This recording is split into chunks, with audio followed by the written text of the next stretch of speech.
আসসালামু আলাইকুম, সবাই কেমন আছেন? আল্লাহর অশেষ রহমতে আমরা অনেক ভালো আছি। চলে আসলাম বরাবরের মতো নতুন একটা ভিডিও নিয়ে। তো সবাইকে অগ্রিম ঈদ মোবারক, ঈদ মোবারক, ঈদ মোবারক। কালকে আমাদের ইতালিতে কুরবানি হবে, আজকে চাঁদের দিন। তো আমি ঈদ উপলক্ষে দই বানাচ্ছি। ঝাল খাবার খাওয়ার পরে, ঈদের দিন ঝাল খাওয়ার পরে একটু দই না হলে চলেই না, এই জন্য আমি ঘরোয়া পদ্ধতিতে দই বানাচ্ছি। তো যারা যারা না পারেন আমারটা দেখতে পারেন। এই যে আমি দুধটাকে ভালোভাবে জ্বালাইয়া, এই দেখেন দুধের কালারটা কিন্তু একদম পুরা বাদামি কালার হয়ে গেছে। আমি এটার সাথে চিনি অ্যাড করে নিয়েছি। চিনি অ্যাড করে এরপরে দুধটাকে খুব ভালোভাবে জ্বালাই নিছি। এই তো এখন চুলাটা অফ করে দেব।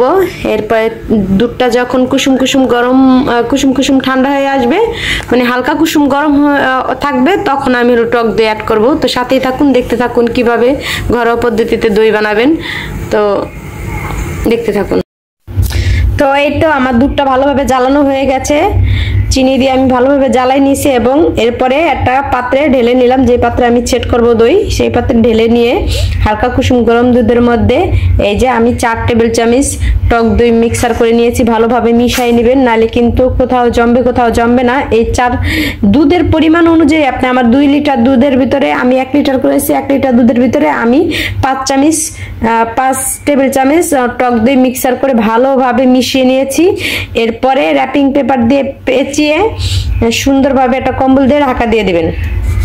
আমার আর কোনো পাত্র ছিল না, আমার এইটাই ছিল পাত্র, এই জন্য আমি এই পাত্রেই মানে টক দইটা করছি, মিষ্টি দইটা পাচ্ছি। তো পুরোপুরি হয়ে গেলে আমি আবার আপনাদের সাথে শেয়ার করব দই। তো সবাই ভালো থাকবেন, সুস্থ থাকবেন, আল্লাহ হাফেজ। তো এই যে দেখেন সেই দই, যে দই পাচ্ছিলাম আমি, সেই দই দেখেন পুরোপুরি একদম পারফেক্ট হয়েছে আমার দই। দেখেন কেটে কেটে আপনাদেরকে একটু দেখাই, নাহলে তো বিশ্বাস করবেন না। এই যে দেখেন, এই যে দই কি সুন্দরভাবে সেট হয়ে গেছে দই, আমার দই। এই যে আর খেতেও খুব সুস্বাদু হয়েছে। তো এইভাবেই ঘরে বসে আপনারা দই বানিয়ে খাইতে পারেন। আর গরমের দিনে প্রচুর পরিমাণে গরম, এই গরমের দিনে দই ঠান্ডা ঘরে বসে ঠান্ডা দই বানিয়ে খেলে আরও বেশি ভালো হয়। আর ঘরোয়া পদ্ধতিতে খেলে সবচেয়ে বেশি ভালো, কারণ এটা ভালো।